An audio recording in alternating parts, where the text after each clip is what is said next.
conférence L'œuvre de Manuel de Oliveira, une méditation sur le passé du Portugal.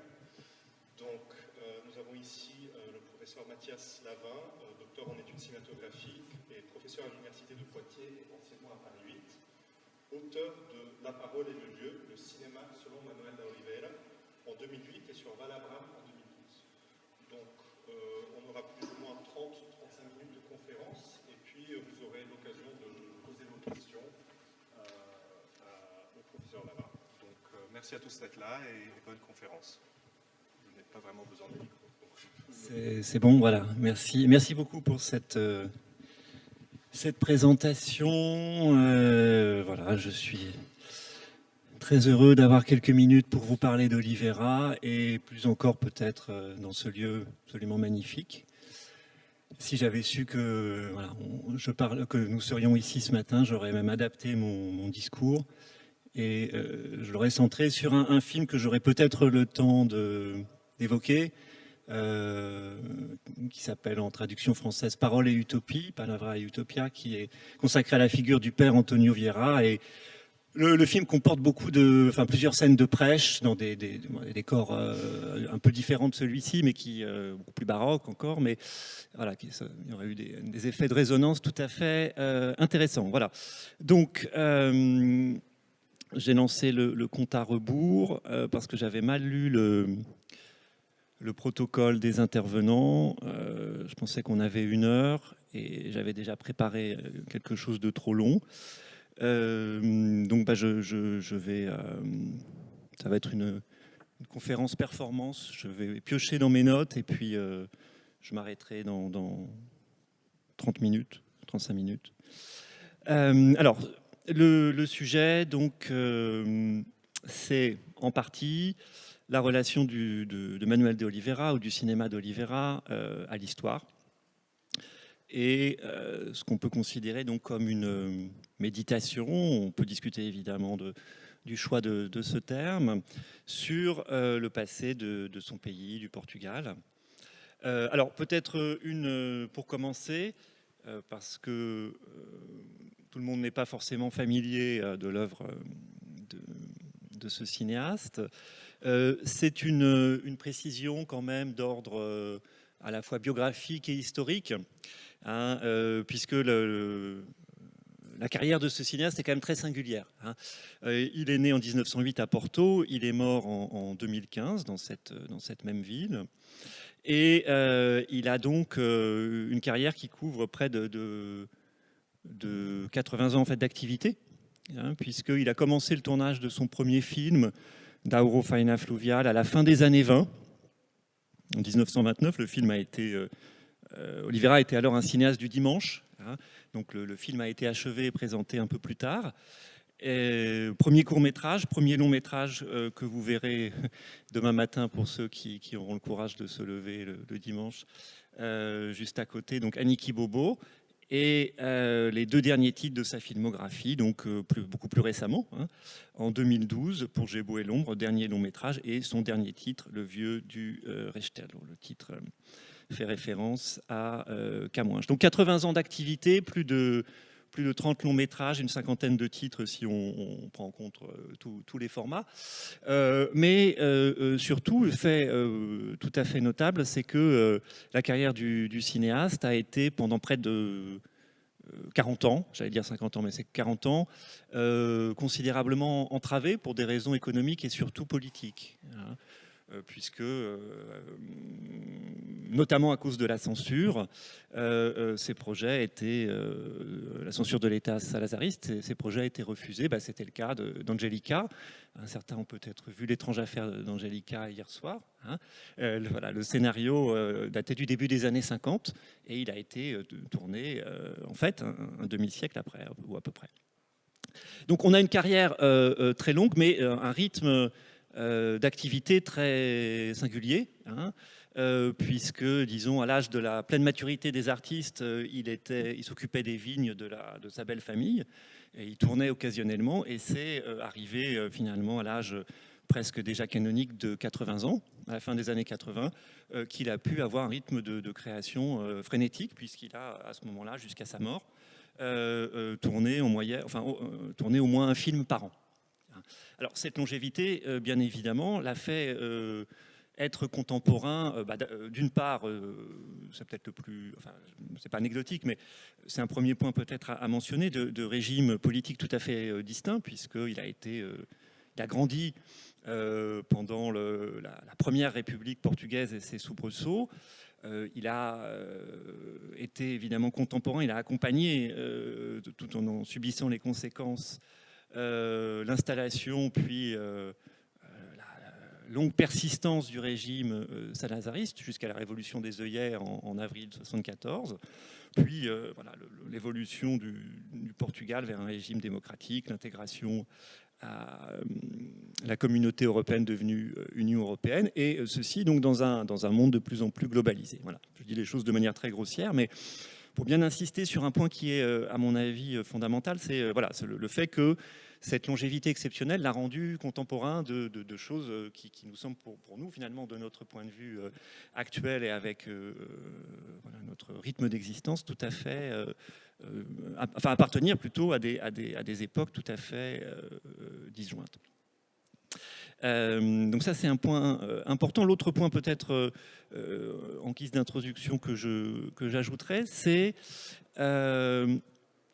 puisque à Fontainebleau, ici, il s'agit du Festival d'Histoire de l'Art, que bien évidemment, cette longévité exceptionnelle, cette productivité qui s'est déroulée sur plus de 80 ans, rend difficile, me semble-t-il,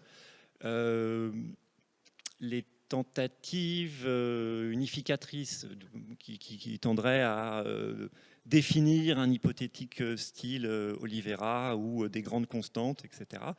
On peut toujours le faire, hein, mais voilà, c'est une vraie difficulté méthodologique, disons. Personnellement, je vois une seule constante. Elle est simple à identifier, hein, qui permettrait de concerner voilà, la totalité de la carrière du cinéaste, et que de son plus jeune âge, avant même de passer à la réalisation jusqu'à sa disparition, il s'est toujours pensé comme un artiste. Il a toujours considéré que le cinéma était un art, il l'a défendu comme tel, et il s'est pensé sans fausse modestie, disons, mais comme étant un artiste avec les responsabilités que cela représentait aussi, hein, d'où son silence aussi, ou quasi-silence, pendant de longues années. Alors, après cette mise en perspective très très générale, parlons un peu de cette relation à l'histoire, ou plutôt de sa vision très singulière et très riche et très ambiguë et très complexe qu'il a de l'histoire de son pays. Alors, pour ce faire, je vais insister surtout sur un titre, et d'autant plus que nous avons en fait peu de temps, qui est celui-ci, hein, Non ou la vaine gloire de commander, Non ou a Gloria de Mandar, un film de 1990. Alors un film qui, de manière tout à fait explicite, hein, est consacré à l'histoire de son pays, l'histoire du Portugal, avec ce qui est déjà un parti pris tout à fait singulier. Hein. Il y a peu de films dans l'histoire du cinéma qui sont directement consacrés à l'évocation de l'histoire d'un pays ou de certains aspects typiques et célèbres d'une histoire nationale. Ça, c'est un premier aspect, je pense, à retenir. Mais plus encore, ce qui fait tout l'intérêt tout le prix de ce film, c'est que Oliveira, on revisite un certain nombre d'événements historiques très, très célèbres et qui sont très familiers aux Portugaises et aux Portugais. Il les reprend, il en propose une réinterprétation, je vais être un petit peu plus précis dans un instant, en inversant, si vous voulez, l'interprétation héroïque traditionnelle, en réfutant ses usages nationalistes, puisqu'il ne va insister exclusivement, en tout cas principalement, une petite nuance à apporter malgré tout, il insiste uniquement sur les défaites militaires échecs matrimoniaux à visée diplomatique, hein, comme s'il y avait une sorte de répétition d'une volonté d'affirmation toujours entravée, toujours refusée, hein, comme une accumulation, si vous voulez, d'étapes plus ou moins tragiques ou grotesques, hein, c'est aussi un des choix de représentation du cinéaste, d'une version providentialiste de l'histoire, hein, et en l'occurrence d'une histoire nationale. Alors très rapidement, voilà, les grands... ça, je ne vais pas les énumérer laborieusement, les différents événements qui sont représentés dans le film. À propos d'ailleurs de cette inversion, de cette histoire à rebrousse-poil, hein, qui va inverser donc le récit héroïque ou mythologisant de l'histoire nationale, à Oliveira qui déclarait le film a, je cite le réalisateur, le film a apparemment un caractère négatif, j'aime bien le choix de l'adverbe, le film a apparemment un caractère négatif, il ne parle que d'échecs et c'est une chose très mal vue au Portugal. Le critique donc Serge Danet répondait donc à cette remarque d'Oliveira. Serge Danet, donc le critique de cinéma, répondait, je cite, « Si quelqu'un faisait ça en France, il irait en prison. Alésia, Bouvines, Waterloo, Dien Bien Phu, etc. » Bon.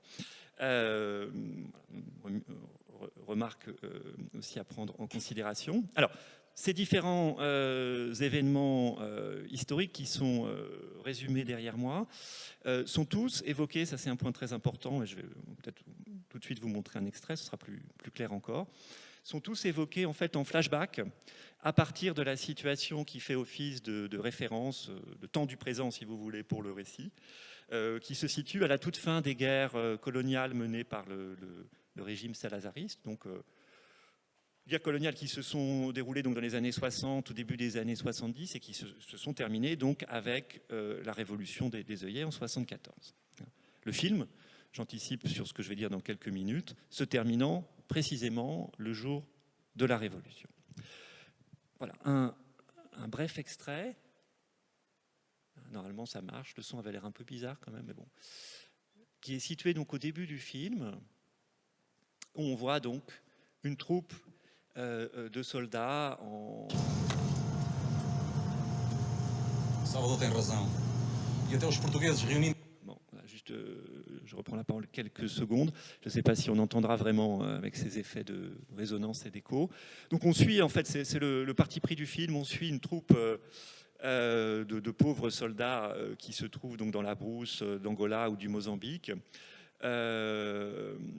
Les soldats en question interrogent leur commandant, l'Alfer, le sous-lieutenant, dit le sous-titre, sur justement la geste nationale. Comme vous, voilà, je me tais tout de suite et en voici un extrait que j'interromps. Essas tribos estavam a criar perspectivas para a formação de uma pátria, ao Estado multirracial. Exatamente, e onde a língua portuguesa funcionou como elemento aglutinador. E assim se criavam estruturas favoráveis ao aparecimento de uma nação. Há aí qualquer contradição, ó Manuel. Parece que estás a dar razão à guerrilha que os negros nos fazem. Pois é, nós a darmos a nacionalidade portuguesa aos pretos e agora nós é que estamos errados. Olha, eu até digo que podia acontecer o mesmo que aconteceu com o Brasil, tornando-se independente. Ora, batatinhas. As colónias independentes que são nossas há mais de 500 anos. Isto não é nenhum Vietnã. E dá merda mais a vossa conversa de chás. Estás-nos a mandar à merda. À merda te mando eu, Cabo Salvador. Deixa lá o rapaz. Isto é só um tesão do caraças a esbordar de patriotismo.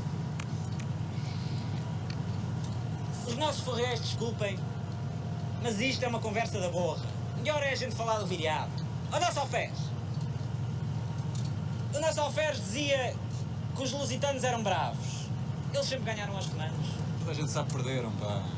Ganhavam as guerrilhas, mas acabaram por perder numa espécie de aniquilação ou autoliquidação trágica. Houve traição, não foi, Malferes? Sim, mas não foi logo aí que perderam. Foi mais tarde, depois da morte de Viriato. Faltou-lhes Viriato, o chefe amado e forte, nunca vencido, nunca humilhado. Sempre vivo por amor à Grey. Pois é, há sempre traidores. Mas não se chamavam britos. Nem maneios, Cabo Salvador. Era o Audace, o Dictalião e o Minuro. Estavam vendidos aos romanos. Como amigos de Viriato, podiam entrar na tenda e praticar o crime. Deram tempo a que Viriato adormecesse e quando ele estava num sono profundo...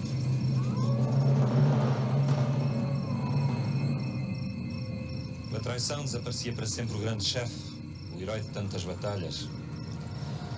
O homem que as hostes romanas temiam e cuja fama tinha chegado a Roma. Era assim tão grande o medo que os romanos lhe tinham? Eu vou-vos contar uma coisa para onde podereis avaliar. Certa vez os romanos avançavam à procura dos lusitanos. Os lusitanos, pelo seu lado, tinham-se escondido por detrás da penedia.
Pouco contra o parecer de uma parte do seu Estado-Maior, Viriato deixa ir em liberdade os capturados depois de despojados.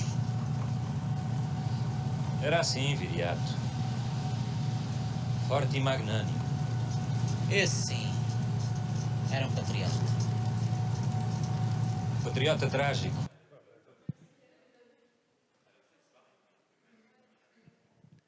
Voilà, j'arrête ici.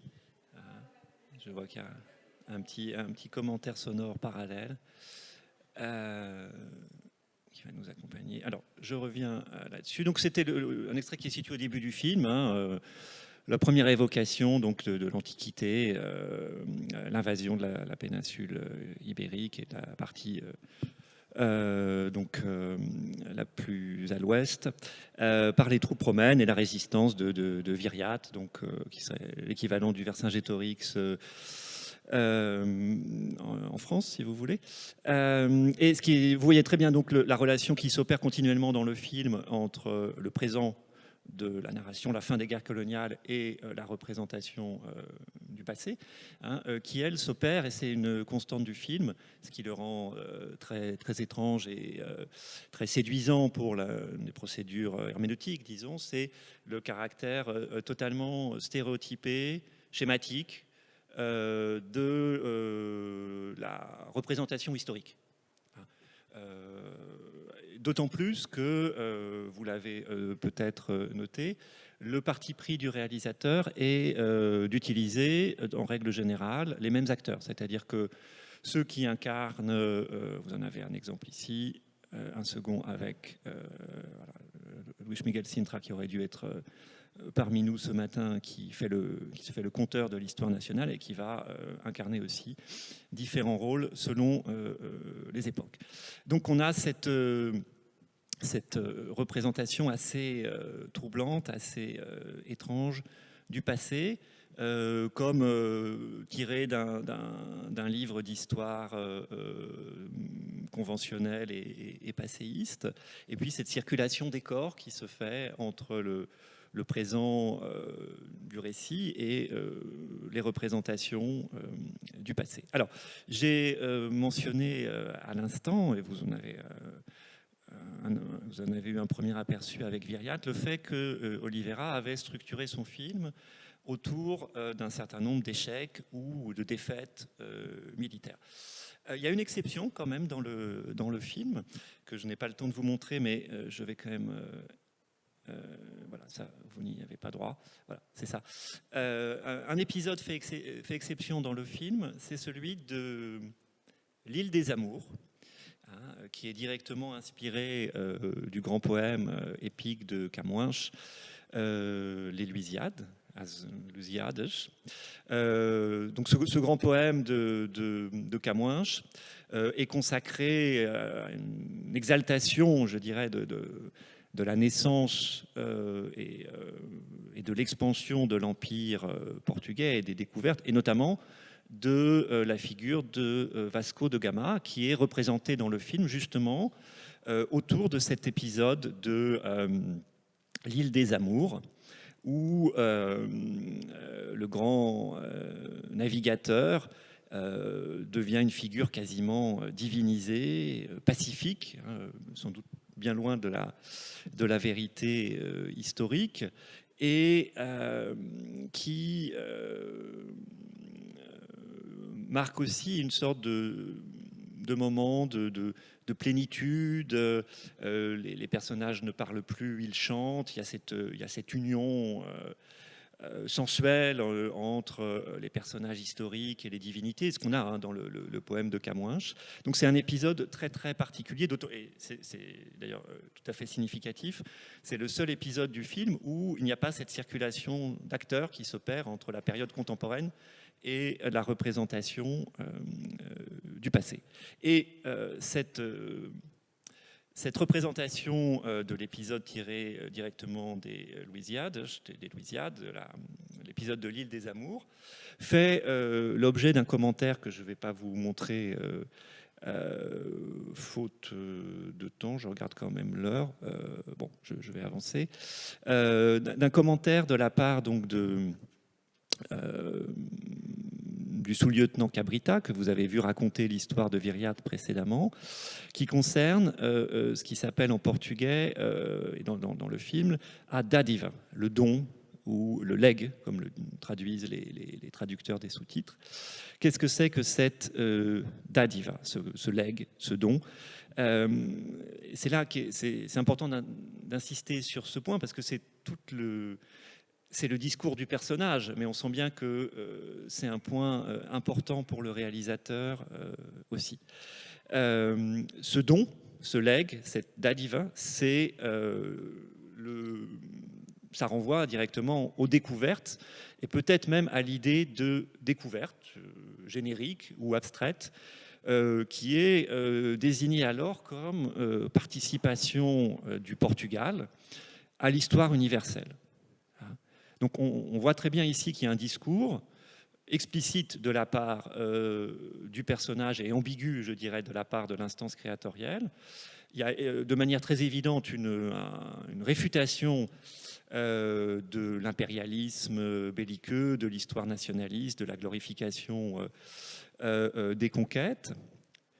Parallèlement, il y a l'idée qu'il y aurait ce don du Portugal au monde qui serait cette idée qui enverrait peut-être directement aux grandes découvertes et qui pourrait être donc cette idée de découverte sur laquelle donc insiste le personnage après avoir suscité cette incarnation, cette représentation de l'épisode de l'île des Amours. Donc ça, c'est un point de discussion. Le film se termine, je continue sur Non, et puis après, de manière synthétique, j'ouvrirai un petit peu plus à d'autres œuvres. Le film se termine, je ne divulgage pas le film, vous pouvez tout à fait, même si vous ne le connaissez pas, vous pouvez tout à fait l'apprécier en connaissant la fin. De toute façon, vous connaissez la fin de l'histoire, si je puis dire, l'histoire majuscule. Le film se termine donc avec l'agonie du lieutenant Cabrita sur son lit d'hôpital, qui assiste dans son ultime délire au retour du roi Dom Sébastien Ier, disparu. Je remets ma frise chronologique, voilà, pour ceux qui ne connaissent pas l'histoire du Portugal par cœur, disparu lors de la déroute d'Alcácer Quibir en 1578. Donc c'est un des épisodes les plus connus de l'histoire et de l'historiographie portugaise, moins connus en France, puisque voilà, on a une Union européenne, mais pas forcément une culture européenne. Et donc la disparition du roi Dom Sébastien, puisque son cadavre n'aurait pas été retrouvé lors de cette fameuse bataille, a donné lieu à ce qu'on appelle le sébastianisme, c'est-à-dire cette idée messianique d'un retour du roi caché qui reviendrait donc pour réinstaurer la puissance déchue du Portugal, et peut-être plus encore, ça c'est dans la doctrine élaborée peu de temps après par le père Antonio Vieira, que j'ai déjà mentionné tout à l'heure, instaurant donc de façon millénariste un 5e empire, qui serait un empire chrétien, après la conversion des juifs, des musulmans, des païens et des infidèles, un règne donc de 1000 ans avant la venue de l'Antéchrist. Donc notre cher sous-lieutenant ou alférez Cabrita, au moment de mourir, est visité par une dernière vision qui est celle du roi Sébastien, tel qu'il a été représenté bien évidemment par Oliveira dans le film. Et ça apparaît donc comme une sorte on peut le comprendre, comme une sorte d'adieu à une partie de l'arsenal idéologique qui précédait. Et le film se termine, c'est un point très important, là-dessus, sur le registre de l'hôpital. Le médecin qui a constaté donc le décès du personnage, mais peut-être plus que du personnage, aussi d'un régime et de tout un ensemble de conceptions, d'idéologies et de représentations qui l'accompagnaient, même si celles-ci sont traitées avec une certaine ambiguïté, comme j'ai essayé de le dire, par le réalisateur. Mais donc le film, en tout cas, se termine sur ce constat de décès et aussi sur cette feuille en partie vierge, qu'il s'agit aussi de remplir. Je le répète, donc le film se terminant le 25 avril, le jour de la révolution des œillets. Alors, on pourra revenir dans la discussion là-dessus. Quelques mots supplémentaires pour ne pas rester que sur un seul titre, donc ce nom ou la vaine gloire de Commander. L'inscrire peut-être dans une perspective un tout petit peu plus large en mentionnant 2 autres films que l'on peut lui associer de manière assez évidente. Le premier, chronologiquement, que j'ai mentionné en commençant, qui est donc Palavra et Utopie, Parole et Utopie, qui évoque donc la vie de ce père jésuite Antonio Vieira, qui a circulé entre le Portugal et le Brésil et qui a été donc l'inventeur et le promoteur en grande partie donc de ce mythe du 5e Empire, que très logiquement, d'une certaine façon, on retrouve évoqué dans cet autre film, le 5e Empire, hier comme aujourd'hui, un sous-titre évidemment très intéressant, qui est consacré pour sa part principalement à la veille pas exclusivement, mais principalement à la veille de la bataille d'Alcácer Quibir, dont je viens de parler. Donc on sent bien quand même chez le cinéaste, après la réalisation de None, la préoccupation, je dirais, de réécriture singulière de ces mythologies nationales. Il faut y ajouter un autre aspect, peut-être qu'il est important de rajouter, parce que sinon, surtout quand on connaît mal Oliveira, on perd, à mon avis, une dimension qui est essentielle chez ce réalisateur, qui est celle de l'ironie, qu'on trouve avec beaucoup de nuances dans le film, vous avez ici l'affiche, qui s'appelle Christophe Colomb, l'énigme, qui est consacré non pas à Vasco de Gama, mais à un autre grand navigateur et explorateur découvreur qui est Christophe Colomb. Le scénario du film repose sur le parti pris tout à fait fantaisiste qui serait donc que Colomb n'aurait pas été génois, mais portugais. Et le projet est défendu de manière délirante par le protagoniste du film, qu'on suit sur plusieurs décennies, pour essayer de convaincre la communauté scientifique et plus largement du bien fondé de sa thèse qui a tout du canular. Et on suit sur près d'un demi-siècle, hein, c'est un peu à la Oliveira, les pérégrinations de ce personnage qui s'appelle Manuel, c'est pas un hasard, Manuel Luciano. Et sa dernière incarnation, elle est proposée par le réalisateur lui-même en compagnie donc de son épouse. Voilà, et je propose quand même si on est un peu pressé par le temps, de vous montrer un bref extrait de ce film. On a vu quand même au moins un deuxième extrait, donc qui est situé plutôt à la fin du film cette fois-ci, Christophe Colomb, l'énigme, ce qui vous permettra de voir aussi le réalisateur. Voilà, donc dans l'île de Porto Santo, côté de Madère.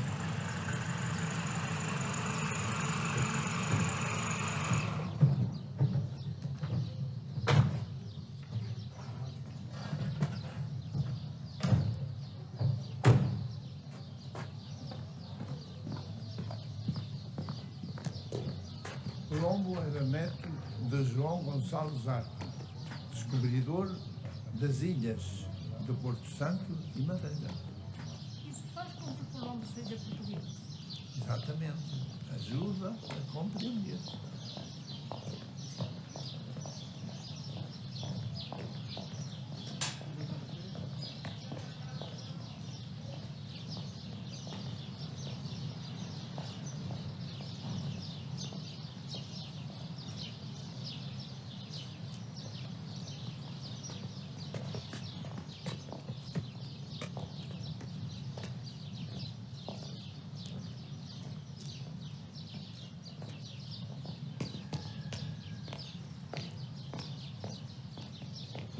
Bom dia.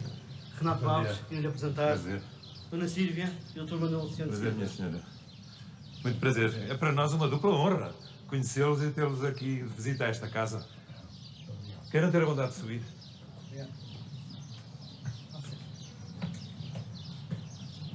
Sei que os decepcionará o vazio em que esta casa ainda se encontra.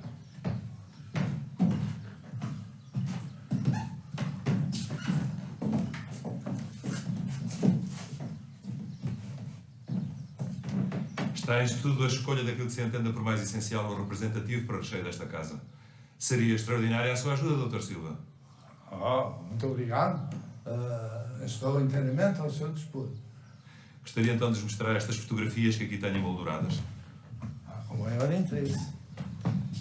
Este quadro representa o Forte São José, mandado construir por Zarco para a defesa da Ilha da Madeira. É, na realidade, uma reprodução de um antigo quadro que representa o forte já desaparecido. O lugar está agora reduzido ao rochedo, como pode ver na foto em baixo. Então, não conservaram o forte. Como vê, não. Esta fotografia é a estátua de Gonçalves Arco. Foi levantada no Funchal por ser a capital do arquipélago. Este é o sextante dos navegantes utilizavam. Inventado por portugueses. É pena que Portugal ainda não tenha dado todo o relevo devido aos descobrimentos, que foram uma dádiva, não só para o país, mas para todo o mundo. Os feitos do russo Yuri Gagarin e do americano John Glenn na exploração do cosmos são comparáveis ao feito de João Gonçalves Zarco. Exatamente. Tout à fait savoureux. Donc on voit que de même, ça pourrait tout à fait nous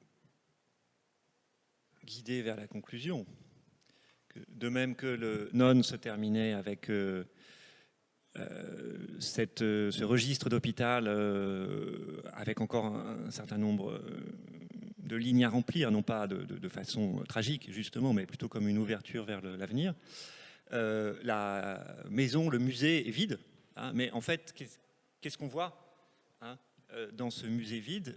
Cette incarnation allégorique du Portugal qui ponctue le film Christophe Colomb de manière régulière, comme une sorte de figure tutélaire, peut-être d'ailleurs pas dénuée aussi d'une certaine ironie ou auto-ironie, mais qui accompagnait les pérégrinations de ce Manuel Luciano à travers le Portugal et à travers le monde, pour essayer de soutenir sa thèse pittoresque. Et je crois que, puisqu'on parlait donc de ce film, je reviens sur lui pour terminer peut-être,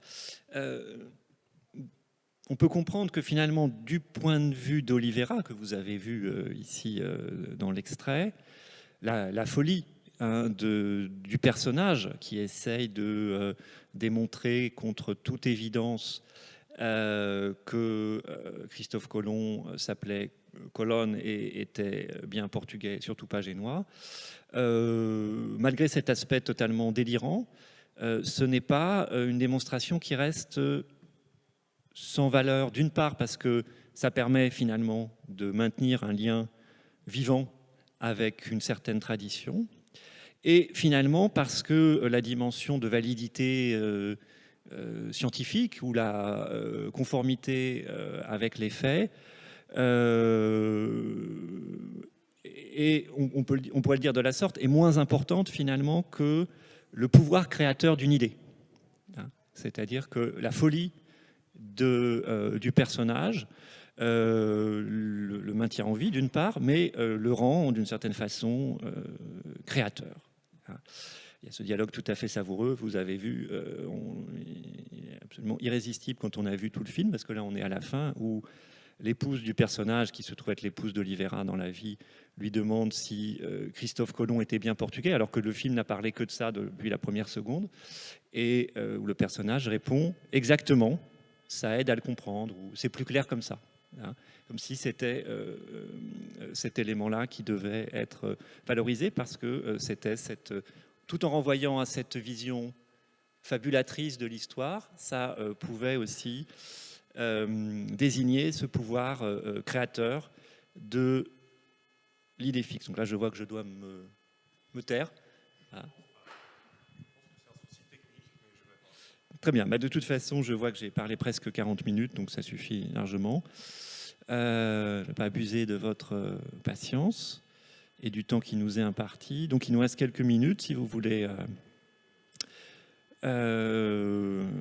intervenir. D'autant plus que j'ai dû un peu adapter mes notes. Donc j'avais prévu bien d'autres éléments de discussion. Quelle est la réception du cinéma de Manuel de Oliveira au Portugal? Est-ce que vous pouvez... C'est quelque chose d'appréciable? Oui, alors, comment est-ce qu'ils réagissent à cette réécriture de l'histoire? Très bien, c'est une très bonne question.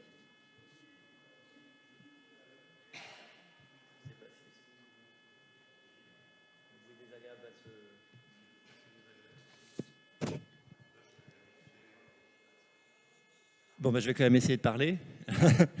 Alors, c'est un point très... Mais je vous remercie pour cette question, parce que c'est un point effectivement très important.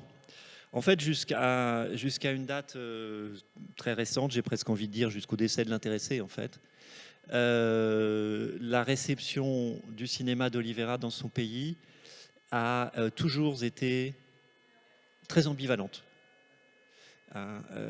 Il a toujours été beaucoup critiqué pour des raisons différentes. Alors,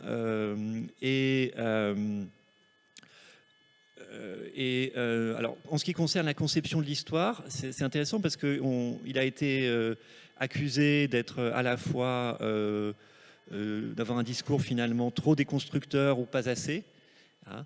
Mais il y a toujours eu, quelles que soient les générations, quelles que soient les époques de réception, un discours très ambigu sur la réception du film. Soit des réticences personnelles, soit des réticences idéologiques, soit aussi peut-être une difficulté à reconnaître l'importance du réalisateur au plan mondial. Ça, c'est une des hypothèses qu'on peut formuler. La situation a un tout petit peu changé, pas celle du son dans la salle, mais après le décès d'Oliveira, où le discours est un peu plus écuménique. C'est lié aussi au fait que a été créé à Porto, dans l'importante fondation Serra Alves,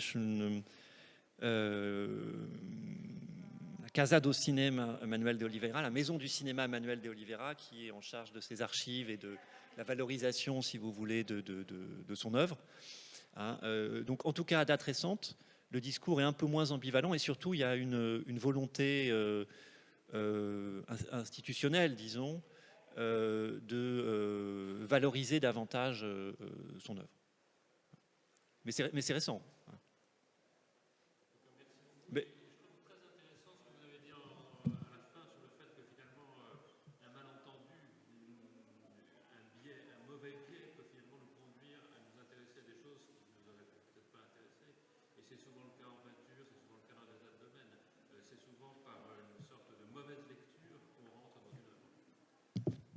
absolument. Hein, et c'est vrai que quand on travaille sur des œuvres littéraires, picturales, cinématographiques, c'est aussi, comment dire, une incitation à, à une certaine créativité herméneutique, disons.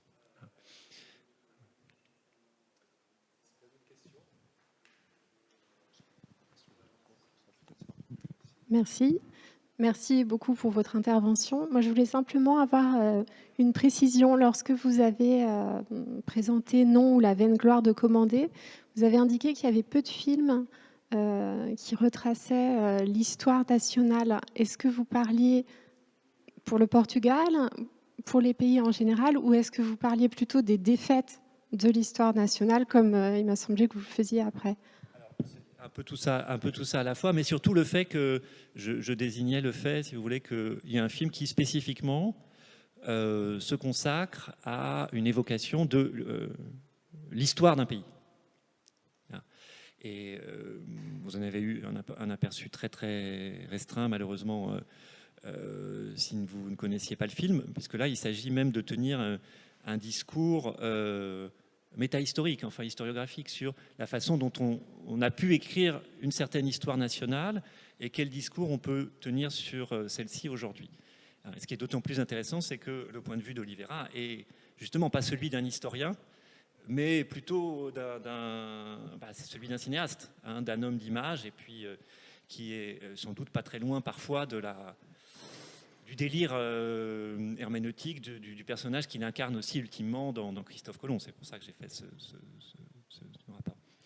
Mais, et par ailleurs, hein, cette insistance sur un certain nombre d'échecs est en outre tout à fait, et un point tout à fait original, bien sûr. Merci. Voilà. J'ai une question qui appellerait peut-être une conférence entière. Comme vous parlez du passé, dans quelques films que je connais, il cite souvent des artistes, hein, il cite souvent des peintres, et puis il y a une trace de surréalisme continuel. Est-ce que Oliveira questionne ou cite beaucoup d'artistes portugais dans ses films ?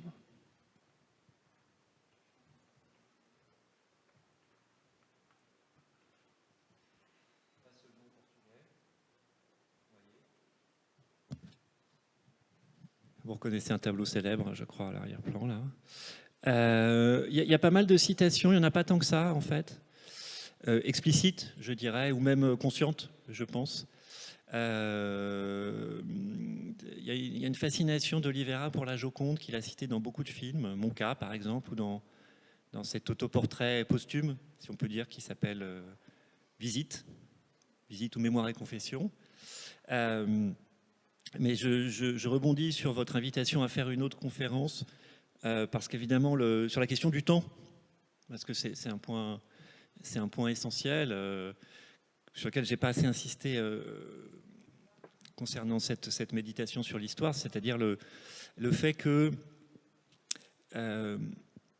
le cinéma d'Oliveira est très troublant parce qu'on a un rapport à la temporalité qui est très passionnant. Alors c'est très évident dans les films directement historiques, comme ceux que j'ai énumérés à l'instant, mais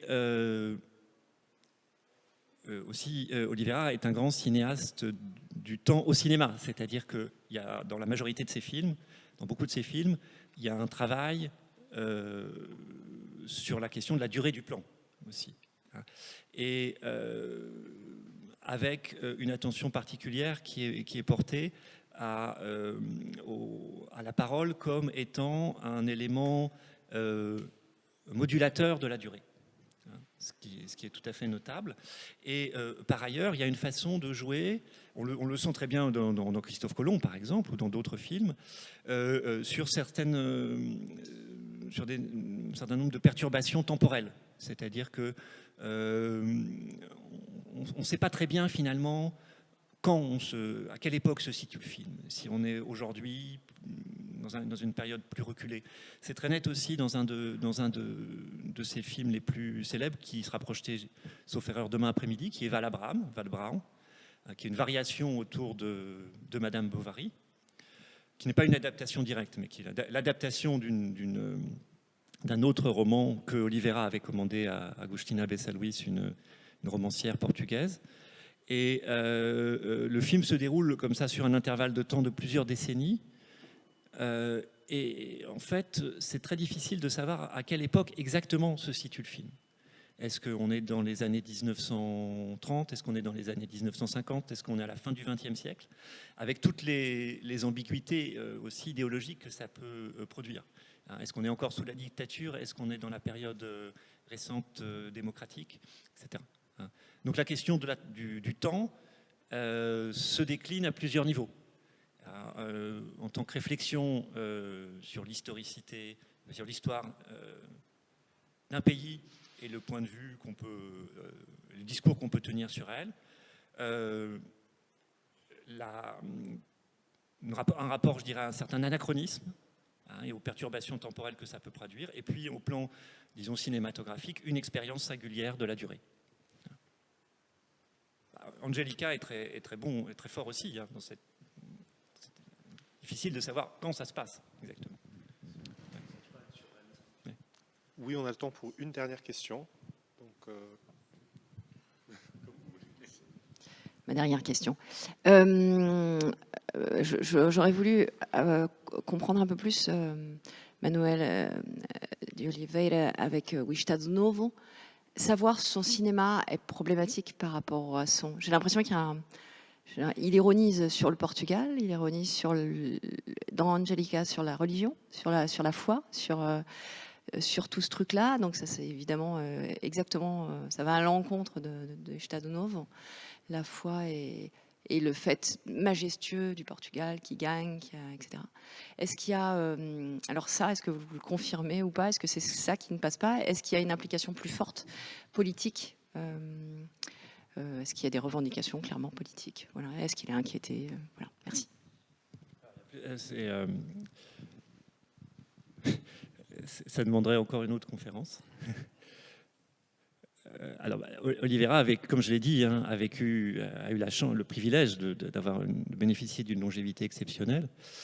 Voilà, donc les perceptions ou les opinions changent, mais la vision du monde peut aussi être plurielle. Donc c'est difficile d'avoir une vision unifiée là encore.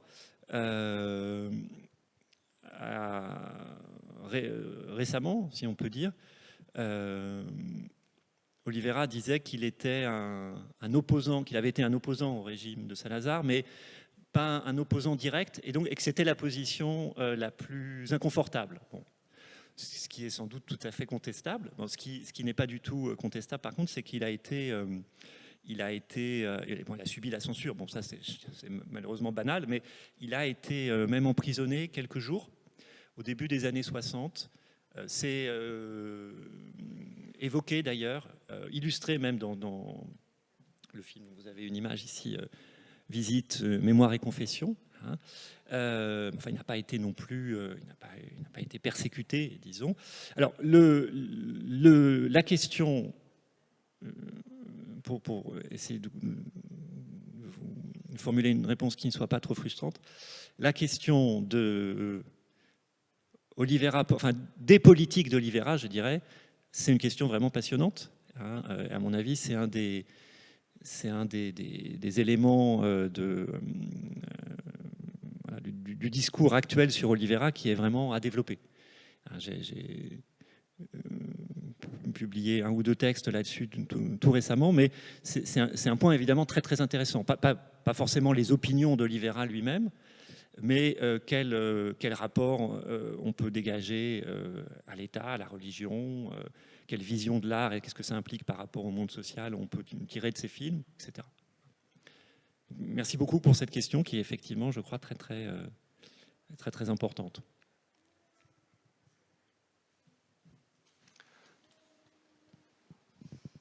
Bon, merci beaucoup.